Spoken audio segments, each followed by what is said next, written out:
বিভিন্নভাবে ষড়যন্ত্র করে 2006 সালে 28 অক্টোবর আমাদের নেতৃবৃন্দকে দুনিয়া থেকে বিদায় করে দেওয়ার জন্য ষড়যন্ত্র করেছিল।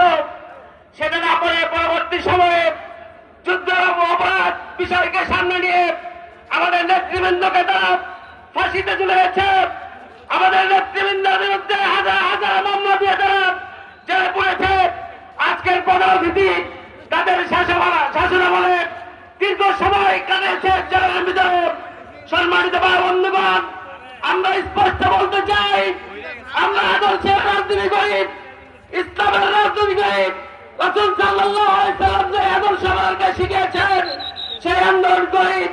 কোন অজুহাতে আমাদেরকে হামলা করে মামলা করে বিগত সময়ে কেউ আমাদেরকে দাবিয়ে রাখতে পারেনি। আমরা ছিলাম, আছি এবং থাকবো ইনশাআল্লাহ।